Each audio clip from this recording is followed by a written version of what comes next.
when it's going to start. Like, I would say the original dis-ease is this sense of being a self. Yeah, like when you were a kid, I don't know. I wasn't brought up in a scary environment. It was just typical lower middle class, family, and so, between like 2 and 4 years old, everything was really bright. Everything was just what it was. I wasn't walking around my house judging the sizes of the rooms or anything, and my mother wasn't too fat or not pretty enough for me. I just loved her, When I was playing, I'd just be totally absorbed in the playing because my head hadn't entertained a time yet that much. Yeah? I didn't know like next week, and I definitely didn't have much of a past, so I couldn't be living in memory of days before when I played. So every day I could play with soldiers for like 2 years in a row. Every day with Wayne Griffith, my best friend. Just played the same 13 soldiers, near an apple tree for like 2 years. Every day they just put us in the yard and we just played in imagination.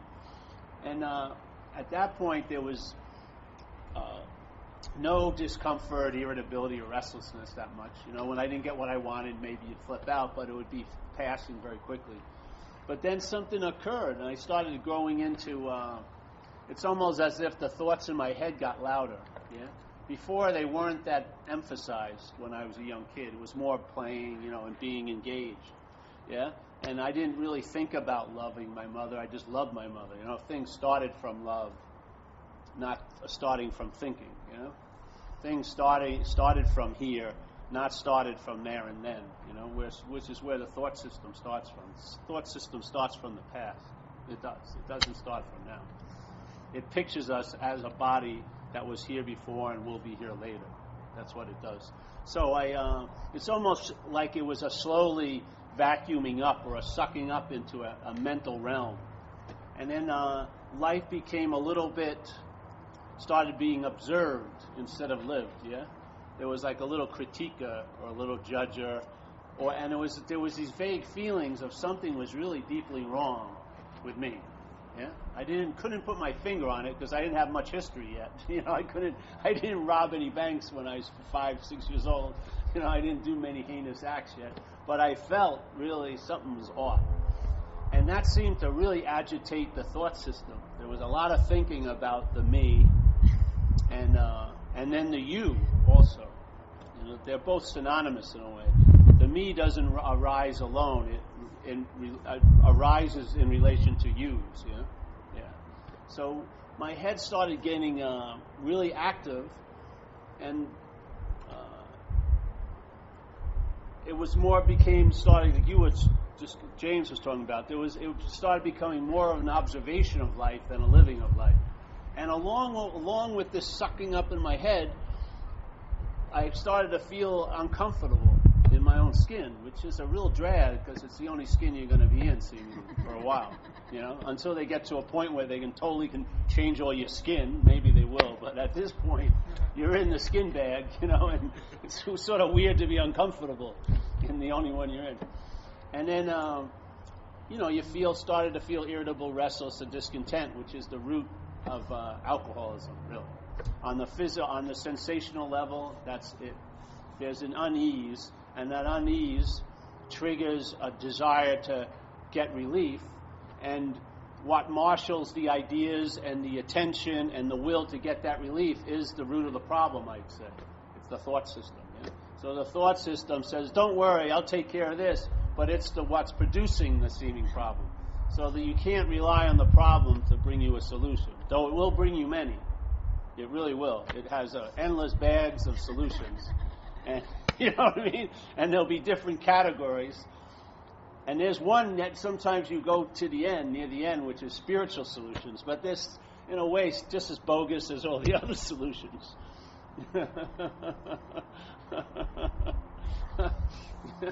Because this is a tricky little problem. The problem is, maybe when I was young, I really wasn't taking myself to be anything, which is that's really closer to what I am than anything I've ever thought of after that. Yeah? When I wasn't taking myself to be anything, I was pretty close to what I really am, in a sense, which is awareness or consciousness or aliveness. Yeah. Then I started to take myself to be a lot of somethings. Yeah. And they had different degrees and shades, but they were all produced by a mental process through thoughts and ideas, and concepts. And as soon as my attention and interest left, let's say, the field of life and entered like the narrating booth, like Howard Cosell, narrating a football game, something's lost. The sense of the game's lost, really. You're not playing anymore, You're thinking about playing. You're portraying someone who plays, but there's now a separation or a distance, and I would say that's really the rub, because there's that missing of something demands a seeking to find it. And this is where the selfing gets us totally engaged, because it takes on the mission to find a solution to it. Yeah? It's now running around looking and going through all these ways of getting some relief, from self, but it's trying to get relief from self as self. Yeah? And the idea of self to me is not just a thought, it's a thought wrapped in a feeling, a vague sense of being a self, which is a long-lasting, independent, separate entity. Yeah? So the mind becomes conscious of, let's say, awareness, and it produces a hypothesis that there's someone who's aware. Yeah? It seems logical. Hey, there's awareness, there must be someone who's aware, because the mind thinks in subjects and nouns, yeah? And when it sees doing, it just has to find a doer. It can't just let doing be doing, It can't let thinking be thinking. There's got to be a thinker somewhere. It can't let feelings just be feelings. There's got to be a feeler, yeah? And that's its logic. It just can't, once it senses an activity called feeling, it immediately goes to there's a feeler. Yeah? Once there's a noticing of an activity, let's say thinking, there's a thinker. When there's an activity of the body, it becomes I'm the one who's doing the activity. The body may be doing it, but there's a sense of the mind claiming to be the doer. And the mind's idea of you isn't all body. It's rooted in the idea of being a body, but it actually thinks it's not of the body, because it basically hates the body quite a lot. It's sort of like if you had to get somewhere you wanted to go, but how you got there was a beat-up Pinto. You'd probably hate the fucking Pinto, but that's the only way you can get to work. So every day you get in that Pinto, and that's the way you travel around to where you want to go, but you're bitching about the Pinto. It's not nice enough, not fast enough, doesn't turn good enough, yeah? So I don't find the mental process really loves the body, but it needs the body to present its little story, which is that the mind, is what's conscious. So it knows that wouldn't really fly, because the mind can't be seen and consciousness can't be seen. But consciousness has got some oomph in the not seeing. Mind is just full of fucking hot air in the not seeing. It's filled with advertising. So it needs something substantial to sort of make the heist seem like it's logical. So it says, I am this. And it's Paul, this, that's thinking. It's Paul that's doing. And it looks like it because when an action happens here, it seems to happen through bodies, yeah? So it seems like a logical leap to go, oh, I am the body because there's doing happening, and there must be a doer, and it's not the body really, and it can't be whatever that is. I don't want to talk about that no-thingness of spirit that's everywhere at all times. Let's forget about that. It must be me. I must be the one that's doing it through the body. So this is my body. Most people don't feel like they're a body. They feel like they have a body. But what's feeling like they have the body is a mental process. It's not what you are. It's not spirit or awareness. It's a mental aberration. That's its main movement is to claim. So it claims awareness, and it claims the body, which doing occurs through, and it weds the two and it makes a me. Yeah? This me is what it's obsessed over. It's totally obsessed over me. And if you really look at a me, if you take it at face value, it's a you. Really. Yeah? Your experience right now is this is a you. And you'll probably, no matter how, if you come back next week, this will be a you from where you are. You come back 8 years from now, this will maybe be a dead you you're viewing. This I may be horizontal by then, but it'll be a you. Yeah? And it's never going to be a me to you. There's already a me, and there can only be one me. There can be thousands of yous, which everyone who's looking at this right now is calling me a you. That's your direct experience. Your direct perception is I'm a you. But I override all that evidence, and I say, yes, I know that you're seeing this, but it's me, really. You don't understand. It's me. So when I do something crazy in the body, you don't understand. It's me. My intentions were good. I really would rather be helpful instead of stealing your goods right now. Oh, all right. So should I judge you by what's actually happening, considering you call yourself the doer, or should I judge you by your idea of who's doing the happening? Yeah? It's all fucking crazy to me. Yet, it will defend itself because it has incredible self-preservation instinct. It has no preservation instinct about the body. It will lead you down a road of ruin where you're limping, you have abscesses, you're missing teeth, your liver is this big like a fucking basketball, and it will still be reveling in the me while you're living in a cardboard box. While you're strutting down 8th Street, you're thinking you're very special, I'm telling you. I'm sure you are. Because when I was doing it, I thought I was special. So the me has an incredible defense against all investigation. Yeah? It will investigate other yous a lot. Take an inventory of every you it sees. But the me very rarely gets looked at. Yeah? It just, the looking sort of, when it goes there, it's stopped by this big sign. It's me. And so the attention doesn't burrow in any deeper. It just goes, oh, that's me. And it's been a very strong habit.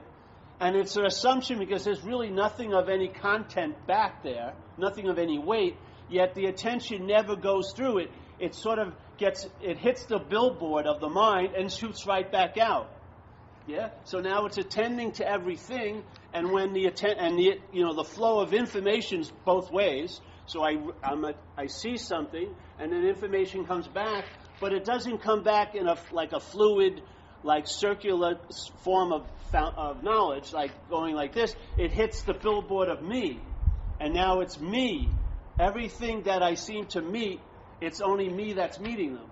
So in a way, this becomes the center of the universe. The center of the universe in a very small mental universe called self-centeredness. It becomes the center of it. So every day, it's me that's having the day. Yeah? And I can verify it because I have pictures of the me, which is the body. That's all you see. When I show you a picture of me 5 years ago, it's a you to you. Yeah? You know, where's the me? You'll go, no, look, this is me when I was a kid. That looks like a you. I've seen thousands of yous in little baby form. What's the difference? But it's me. You don't get it. All right, let me get closer. This is more proximity to how I look right now. This is me from a year ago. It still looks like a you. Yeah? Oh, you go, oh, yeah. Oh, that's you. That's me. Eh? That's you. No, yeah, but as soon as you go, that's you, I hear it as me. It's incredible, right? That's you. If I hear it, that's him, James, I got it very clear. He's a you to me. But when you're going, oh, that's you, looking at me, it goes, that's you, that's you, that's you. Me! Ding! Me! Ding! And it's... and what happens when the me dings, it reverberates, and the attention and interest follows every fucking reverberation. Because it's your attention and interest, which either enriches or enslaves your life, is enslaved to that idea of you as the liver of this life, called me. Yeah. Now, what we're saying is this is like a trinity in a weird way, a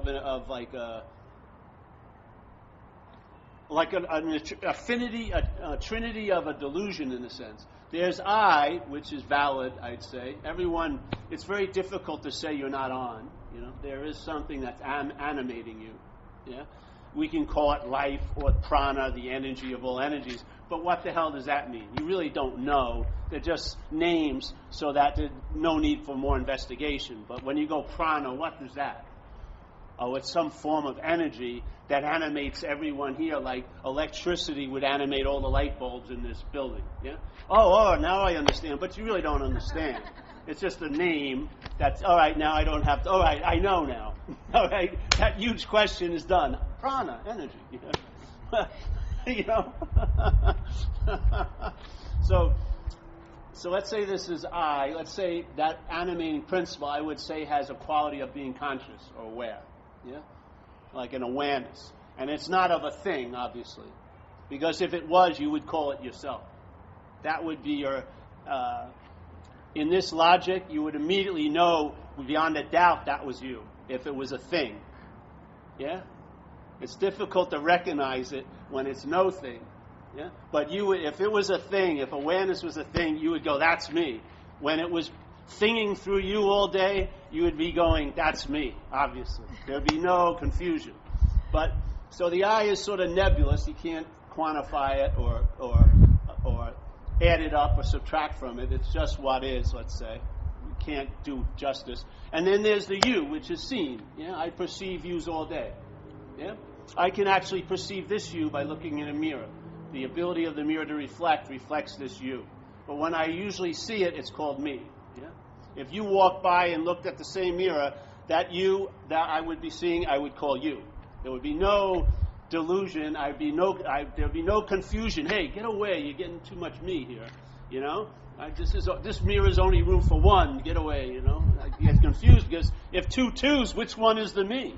Yeah, I mean they both look like me in a sense. They don't have the same features, but they got the same body shape. So it'd be confusing. All right, so get out of here. All right, me. So everyone's seeing the you because we're perceiving things here. So this you, this object, this body is perceived. Yeah? Now the I would say, is the energy or the awareness that allows perception to occur. Let's say it's spirit or the animating principle or all there is, whatever. Yeah? And then there's a mental process that recognizes or becomes sentient to this fact of awareness and comes up with a very logical idea. Well, listen, I'm not that, but I am that. Yeah? I'm not the body, but I am the body. I have a body. So let's blend the two. Let's make the qualities of this, no thingness, let me put them into the qualities of this thingness, and therefore I can claim spirit. I can say I'm the one who's seeing, I'm the one who's feeling, I'm the one who's tasting, I'm the one who's touching, I'm the one who's thinking, I'm the one who's doing all of this, I'm the one, I'm the one, I'm the one, and I'm going to use the body as my reference. So this is the truth that I'm that, because I'm this. Yeah. So the I and the you get wedded, and then the me appears. The me didn't appear till about 18 months, supposedly, in your development when you're a baby. So the me starts to appear. Now the me, when it appears, the mind's attention and interest starts getting drawn into its little vortex. Yeah? It becomes almost like a new planet, and it grows, it gets more mass by the interest and attention. The more interest and attention builds, the more it seems like it's so. Yeah? And the more and more and more interest, the more it seems like it's so, then it starts producing its like ecosystem, which is irritable, restless, and discontent. There seems to be something lacking. And now the planet is trying to get out of this little plate. It wants to get out of having all these asteroids and all these moons orbiting it, but it can't get out of them because it's holding all that asteroids and moon in place. It's gravitation that's pulling it in. So what I'm saying is self-centeredness is an unreliable system. Self-centeredness is a very, very biased guide here. Self-centeredness doesn't know how to navigate the unknown. Self-centeredness is a failed system. It's filled with excuses, rationalizations, and blame. Only something that fails to deliver the goods would have tons of excuses, yes, blames, and rationalization. If it could deliver the goods, there'd be no need for an excuse. Just like if I delivered furniture and I never missed an appointment of a delivery, I would have no excuses why I couldn't make the delivery because I made the delivery. Yeah, I wouldn't have to rationalize, oh, it was the traffic that stopped me, because I made the delivery. And I wouldn't have to blame, oh, they stopped me from bringing, because I brought it. This is what it's like. Soon as the mind it doesn't even do anything. There's just a recognition that I'm not that center, that all that information, it's almost like a helicopter blade. If it's followed so much, it seems to be a solid thing. Yeah? It produces a sense of being a someone. That someone is never seen. You never see what's seeing. You never hear what's hearing. You never feel what's feeling. You never can think about what's thinking. It's impossible. You're never going to see what's thinking. Yeah? But all of this claiming, all of this, oh, that, therefore this. That's what it does. Doing, therefore doer. Thinking, therefore thinker. Feeling, yes, I cannot deny feelings, but therefore there's a feeler. Yeah? We're not saying trying to corral your feelings. Maybe just let them be feelings. And, oh, that would be so much work. Absolutely not. Because that's what they are. They're feelings. It's what all the work is when it's my feelings. When you try to capture a feeling and put your little brand on it and put your little saddle on it so you can ride it into your story, that's a lot of fucking work. It really is. The same thing with thinking. We're not saying stop thinking, because that would be a thought. Yeah? We're saying maybe, just maybe, you're not the thinker. Yeah? So we're leaving the little maelstrom, which there's no solution in. Self can't get out of self. There's no way you're going to stop thinking. You're a thought in and of itself. How's a thought going to stop thinking? It's not the doer of the thinking. It's one of many thoughts. How can one thought stop other thoughts? Yeah? But this is, maybe, just maybe, I'm not the thinker. And you know what? It's really not a wild assumption. It's actually close. It's much quicker and closer to the truth than all your fucking mental assumptions. Yeah? Our mental assumptions are insane. We assume that we can be out of the moment we're in. We can. We write tons of stories. Oh, I wish I was in the moment. I wish I could enjoy life. Give me a fucking break. How could you be out of the moment? No one here has ever been out of one moment they've been in. Not once. I don't care. Oh, but I was thinking so much Saturday. It was like I wasn't there. It was like you weren't there, but you were there. It seemingly was so, but it isn't so. Seemingly means it appears to be true or false to you. It seems to be that way, but it isn't that way. Yeah? It is one way, and the mental process is in a huge amount of denial of that one way, because if that one way was acknowledged, it would realize it has no way. Yeah? And there would be radical freedom from the bondage of self. So let's just start with thought. There's going to be a seeing of thoughts, a lot of them, all day. Yeah? Some will be emphasized because they fit into the little scheme of the mind, how it's producing a sense of you that day. Some will be forgotten, only to be brought back and be emphasized at another time. Yes? What would happen if, all right, let's just acknowledge what happens. Actually, it's more like a hearing of thoughts, isn't it? And the thoughts are in language, aren't they? They sometimes have your soundtrack, your voice. Yeah? What you call your voice, the voice that comes from this body, which is just coming from a body, but because we're identified and we use the body for recognition, we call it my voice. But it isn't your voice, obviously. The voice is produced by vocal cords. This neck has nothing to do with you. You know what I mean? It's in and of itself activated all day, digesting, breathing, coughing up stuff. You know what I mean? It's not informing you of, or asking your permission. Can I cough up? It goes, you know. Can I throw up now? It usually just does what it wants to do. Basically, your seeming control is very, very minimal. It's mostly here in your head. You have very little control of most of your activity of the body, except for breath. You have breath's half voluntary, half involuntary. That's the only major process of the body that even has any kind of voluntary situation in it. Yet, so where was I? The throat. Where was I? What I was doing there? Oh, yeah. They sound like you, yes? And they're in language, aren't they? So they've been conceptualized. And that language is very tricky because the basis of the language, it's a subjective language, used by objects.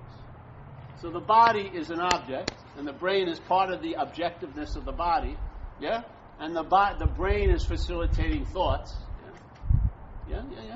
And so the body and the brain, you would say, are producing thoughts. Now,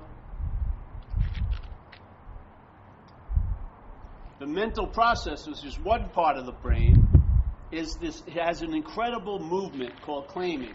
So when there's the awareness or the consciousness of the thoughts, which is conscious contact, you hear the thought, and you hear it in a tune that has been written in the musical laws of this world, language, concepts, So the information is conceptualized, and it always points to you as the subject.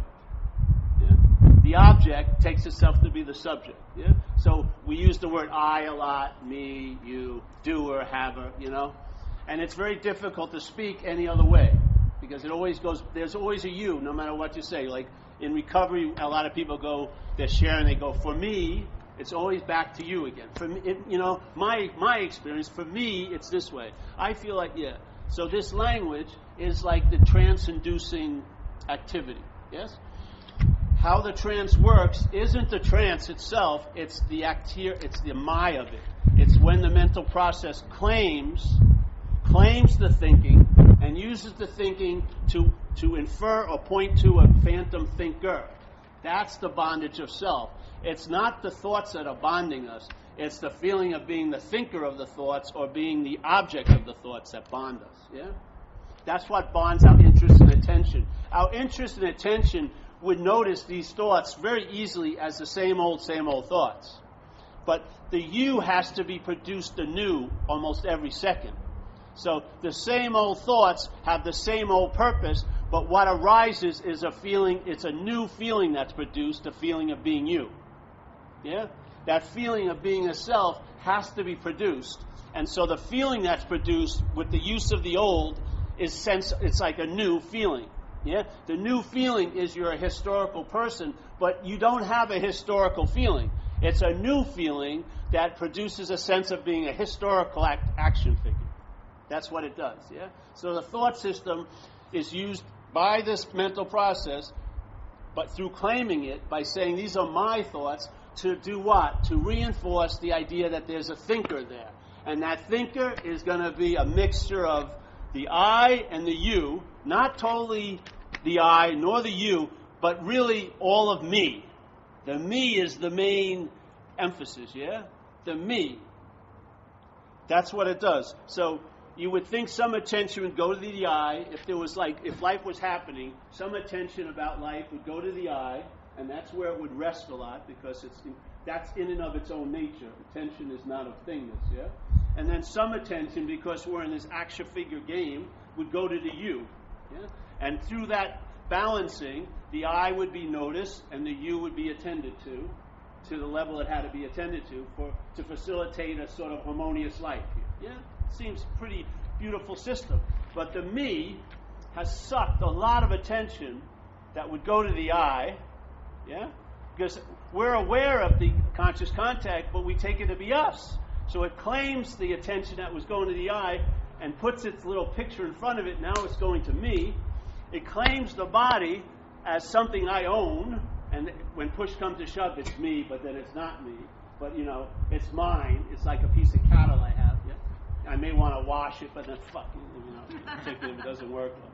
So now the attention and interest that would be balanced, let's say, and you'd be attending to your body functions and be interested in space and love or whatever, is now mostly enslaved to the idea of being a you, which is a me.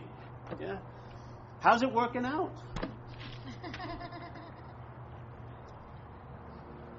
It produces, it's a great consumer condition because we're seeking now constantly to get relief from this predicament, But we're trying to get relief from the predicament as the predicament.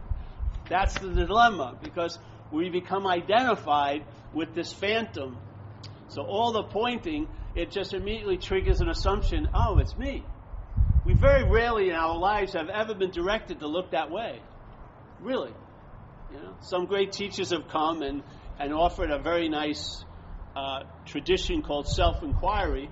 And if you've never done it, it's very novel because you'll notice your attention has just been streaming outward. And when it goes back to the me, yeah, that you're calling, you or me. But it's going back there. It's very, it's never really looked through that and gone into its source. It's always stopped at the billboard and used it like a trampoline and bounced back into, all right, I got to find more shit for me to be better. I've got to find a way to make it better for me. I've got to go out there and find a path that me, as me, can get out of me, which is an impossibility.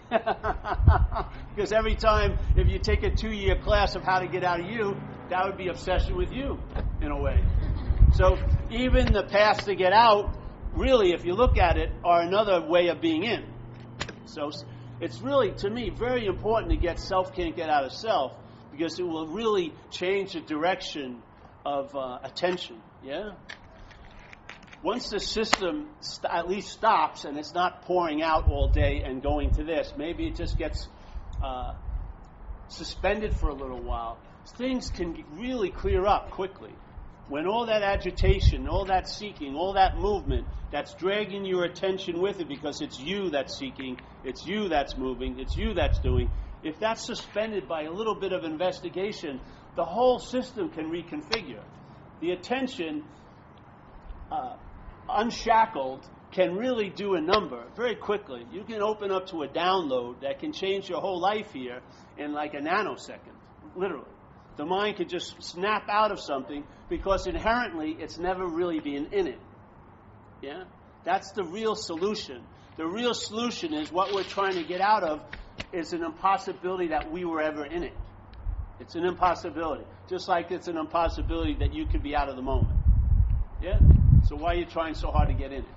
And it's really an impossibility for us to be in self. We can appear to be in self. Our attention can be rolling with it and following it like a dog nipping at someone's heels, but we can't actually be in self. We are inevitably the seeing of everything. Yeah? And no matter how much the seeing of everything gets distorted to where we take ourselves to be one of those everythings that's being seen, it can't actually make it so. The seeing is never going to become unseeing to become that which it's taken itself to be. Yeah? It's an impossibility. No-thingness can't lose its sense of nature of no-thingness and take on completely the nature of a thing. It can appear to, but it can't actually do it. Yeah? That's the freedom. So no matter how great the production is, you have to realize what's making the movie really good is the audience. Because when you wake up, or when there's an event, or whatever you want to call it, it's not when you wake up, it's a possibility. There can be a seeing at any moment. When there's a seeing, you'll see it as a movie, and a pretty tinny one at that. Yeah? So it wasn't the movie that was entrancing you. It was you in the position of being an audience. Yeah? You sitting there watching it as if it's happening to you, or you're the one that's seeing it. Yeah? That's the beauty of the message, is if I'm not that, then there's no real inherent need to get out of what I can't be in. That's the freedom from the bondage of self. To me, the bondage of self is the constant activity of trying to get out of what I can't be in. Since I was 5, 6 years old, I've been trying to get out of what I can't be in. Yeah? That's why it wasn't successful. Now, self-centeredness, every time it's not successful, you'll be the one who's blamed. The system will never be really looked at, yeah? Because the system is based on self-centeredness, so you'll always be at fault in a failure of the system. The feeling of being the one who didn't do it well enough or hasn't worked hard enough. Like we were at this talk in Massachusetts, and the guy was saying he went to this martial art thing, and they had him stand in one position for 17 minutes. And they said, if you stand there for 17 minutes, something was going to happen. Yeah? So he stood there for 17 minutes, and he was sharing that nothing happened. So he asked me, what should I have done instead? I said, you should have stood there for 18 minutes. Then it would have happened. This is what it's like. Yeah? The system shows us it's a failed system, but we keep hoping beyond hope that it's going to work. If I just do more, and all the sense of being the doer is just the system itself. The feeling of being the doer, and therefore from that feeling you say, I got to do more, that's the activity of the system itself. There's not a point where the activity of the system itself is actually your activity. There's not a point where the system's activity stops and your activity begins. What you are doesn't have an activity, except awareness, yeah? So the system's activity is what we keep going back to and relying on as us. So when a lot of us gets shown not to be us, we go back and hunker down in another us. Yeah? And when that's revealed not to be us, another us. And then we'll say there's, so to dispute the obvious evidence, we'll start saying there's an authentic self. After the 30 layers are peeled, there'll be that me, my authentic self. It's just a way of the system extending itself, yeah? Instead of realizing, when was it the last time you just sat there and you realized something didn't work and you put it down? Hey, this doesn't work. No resuscitation, no trying to resurrect it, no trying to, let's pump more stuff in it. No, there was a recognition, hey, this has failed.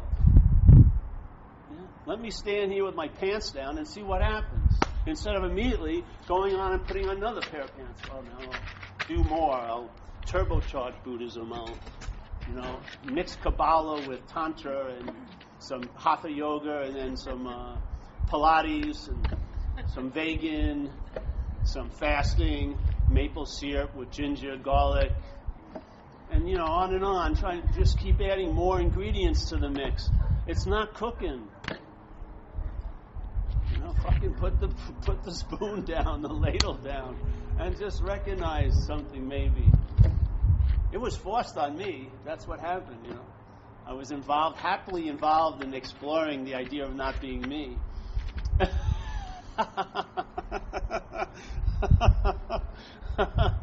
With a number of people who were safely exploring the idea of not being them, with no intention of ever. But suddenly, it really dawned on me, I'm not that. It was unbelievable. And I was sitting with all these people that were trying to understand they weren't that. And I said, but I'm not that. My pants were down. My last identity was stripped away because I was that terrible house painter, really. I had nothing else to hang my little egoic hat on. I thought I was a good spiritual seeker. Suddenly that rug was pulled out from underneath me. I had nothing. My head trying to grab. What am I going to do? Do more meditation? Nah. Read an older scripture? Nah. Travel somewhere else, some exotic place to meet some guy who doesn't talk the same language? Nah. What am I going to do? I don't fucking know. I'm going to have a lot of time on my hands. So there had to suddenly the unreliability of the system was so obvious. There was something that had to be relied on, but it couldn't be seen, and I wasn't going to hear it language-wise. Concepts weren't going to soothe my little mental brow. Yeah, just going to have to go with the uncertainty and see what happened. And it was weird for a year or so. I swear. It was a weird feeling because in recovery we talk about the fourth dimension, which is like the spiritual, you get rocketed into the fourth dimension. And here would be like the third dimension, yeah? So I'd be at meetings and going, oh yeah, I definitely know I'm from the fourth dimension, but I'm having a hell of a time in the third dimension. It's not integrating well. I just felt very, very flipped out. Wasn't sleeping, spasming, crying and laughing at weird times, and what the hell's up, and but it was almost like being pregnant. After 9 months, I swear to God, it felt like some kind of pregnancy. After 9 months, something was given birth to, and then I got more relaxed. And I'll tell you, it was like all the uncomfortability was that inherent uncomfortability. It had to be shook out so I could get relaxed, to a point where I could accept the relaxation of a level of ease and comfort. Because you're not going to be able to enjoy it in agitation. Yeah? It has a total, no to a lot of seeking. It's like, no, effort is not going to play effort here. You're not going to accrue value here. This is about nakedness in a sense. This is about just, see what happens. So, if you you can hold on. You drop onto levels of relaxation that you couldn't get produced through the body by 10 massages in one day. You just get to a point of relaxation where the constriction of the system of mind, all that attention and interest crammed into a failed little thought interpretive system, starts leaking out and now seeks enrichment from other than self-centeredness. Feeling the space, recognizing no thing, sensing a presence, all like that. It's the same interest and attention. It's just been freed from the slavery of the bondage of self. Now it enriches one's life. Yeah. The you is doing a lot better under its tutelage than it ever did as me. When it was me, man, the you was fucking lost. I took... Jesus Christ. There's this one time, my stomach bothered me for a long time, So was the story since I was young. And I wanted relief, and which just seems like a natural desire. So, yet I had actually no wisdom around it all. So, someone told me there's these probiotics that will help your digestion. And the highest form are these ones they make from Canada. They sell, of course, they sell them at Whole Foods, like $48 for like 6 of them, little thing. And they got 50 billion beneficial flora in there. So, I started spending a lot of money drinking this stuff religiously, every day for like a year and a half. And so I have a lot, is it working? I think it's working, but it really wasn't fucking working, really. But my mind just couldn't get that. I just kept buying more, All right, I'll drink 2 of them a day. I'll put 100 billion of these things in there. So there was a place you could send your shit to, and they'd study your shit. Smoky Mountain Labs. It was the best known one in America at the time, East Coast. So they sent me little specimen jars. I took 3 shits, put a nice little chunk of it in there, sent it back, and I checked out this box that what I'd ask them to look for, parasites. They must be parasites in there. I don't feel good. All this stuff. So they did. They do a really incredible thing, and they sent back the results. I was really keen on checking this out. I open it up, and I'm looking at it, and it says, all right, signs of beneficial flora, 0%. There's not one beneficial flora. Not one of those 100 billion cells of bacteria I put in, not one survived. And actually, what was bothering me, that was its gourmet meal. It was eating the beneficial flora. All the while, I'm from the world of me, I think I'm really doing something good for the you. It was totally the opposite. I was giving it like fucking gourmet food every day. And it was the bacteria that were hurting me were getting huge, like super. This is like any life run on self-will will not be successful. It doesn't have a flying clue what's going on. It has no idea about the you, and it has tons of ideas about the I. None. The me has no idea about the you. It doesn't know how to fucking open up to the intelligence of the body because it thinks it's the one who's intelligent. And it will not brook any God that's bigger than it. When you're not a God and you want to be a God, you got to play God all day. That's what me is doing. Yeah, it plays God. Now, when that was sort of kicked off the throne, the you's got its intelligence. I've met a lady that knows how to read this you better than the me ever did. And I follow her suggestions, and the you's thriving under her tutelage. The I now is just free range. It's just roaming around, just attending and interested in things all day. Never losing the sense of its own nature. Because it's not me that's interested. It's not me that's attentive. It's just attention and interest coming from awareness. Yeah. The middleman has been taken out. Seeing is what's happening. There's no fucking seer. If there was, you'd be able to see it. If there was a seer, someday you'd be able to see it if you're seeing all day. But there's no seer. There's just seeing. Yeah? There's no noun. You're not a structure of language. You're not a noun. Yeah? You're not this little nebulous noun that doesn't even want to be a fucking noun. It wants to be spirit, but it isn't. It's a mental process. Yeah? It can't be this in the spirit realm. It can't be totally in the physical realm.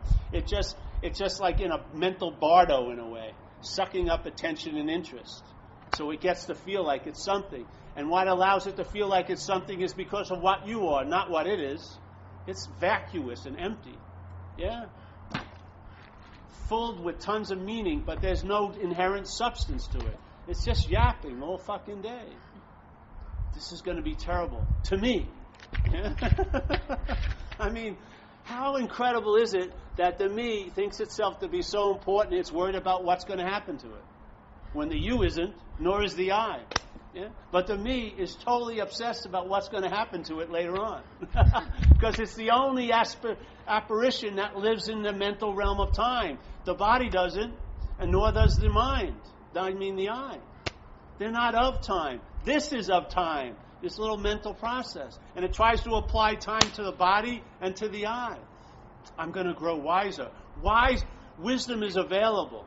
It's actually the cleanest and clearest from a 3-year-old, a 2-year-old. So if you can recognize that what we're taking ourselves to be is just a production, then maybe it won't be taken so seriously, and you can travel lighter through your days. You're going to be traveling here. This thing's going to have to happen. Time's going to go past. The body's going to seem to have effects on it, yeah, because that's how the mind construes this place. But the fact is, you can travel lighter every given moment, yeah, because this solution is not from time. It's not produced in time. It's not circumstantial. It's not situational. It's available wherever you are, at every time you seem to be. Yeah. Now that is reliable. And your mind will show it when it rests in it. Your mind will start enjoying peace of mind. It'll start chilling out. Its agitation will be put to rest. Yeah? Because now it won't be self-centered. It'll be centered on something that's already so. It's not on a mission to become more so. It's not on a mission to, reach climax. It's not on a mission to acquire a certain amount so it ends up being something. We're living in a place that says you can do and have yourself into a state of being. We're saying, why not switch that? Start with the state of being and then see what happens with the doing and having. Yeah? But to do and have yourself into being is a failed system. It ain't going to work. Obviously. Yeah? If you believe you do and have yourself into being, and then someone says one thing about your being, oh, you're not that good at that. The being just cracks, doesn't it? Like a weak glass. Oh, you're not really a good surfer. Yeah? But what you are can't be cracked. What you truly are, rest there. Yeah, why not? So there. Man, cooking today. Any questions? Anyone agree or disagree? Agree? Oh, good. Yes? You're saying you're not that. The Buddhists have a saying, thou art that. It's obvious they're talking about something else. They're talking about the I guess? Yes, I would say so. They're trying to indicate that. You can't talk about it. That's why I don't like going that way. You can talk about what you're not. We're doing it all day. That's what most of us do all day. Is talk about what we're not. Let's talk about what we're not in a different way. More with a questioning, not with an assumption that it's so, but maybe a suspicion. Yeah. Just see if what you call you are just activities that are being claimed. Yeah. Maybe what we call us is just activities that are being claimed and put to a certain use, yeah, to sort of mirror or reflect an idea that can never actually be seen. No matter how many times you call you up to the mat, you're never going to show up, yeah. And if you say, oh, when you as a body shows up, that's not actually you. Even your head doesn't believe it's you. It says, I have a body. What is that has the body? It's all. This is an assumption. Yeah? Tons of stuff is said, felt. It's like selectively produced, picked, and they're all used to create like this arthritic pointing at this phantom noun, And so we're starting from the assumption. We're not even questioning the activity. We're not questioning the process. Most of us start from the assumption. In other words, the process is pretty much over. It's just doing its thing now. It's already produced the goods, the feeling of being a you. Yeah? This idea of being me. you're living from there already. We need to little question that, see if we can sort of cut off its supply line, and maybe if the me is left without its supply of pointing and indicating, inferring, you may see it as nothing. Yeah? And then you can be free from it, free from this illusory bondage. So you can get on with Saturday, or whatever day you seem to be in. Yeah, why not? Really? How many thoughts do you need to navigate today? Have you looked at it? How many, really? 20? All right. $5 bridge, toll, surf, this, that, this. Yes? What are the other 8,000 thoughts doing? They're just constantly, it's like singing the golden oldie of Deb, Chris all day. Jesus Christ. And then you'll be bitching about it, but if anyone tries to remove the needle, hey! Stay away from there. It gets really good at the end. Everything's going to work out. No, it doesn't. It's like a country western song. So we'll pass the basket. Chris, can we use your cheapo hat? Thanks.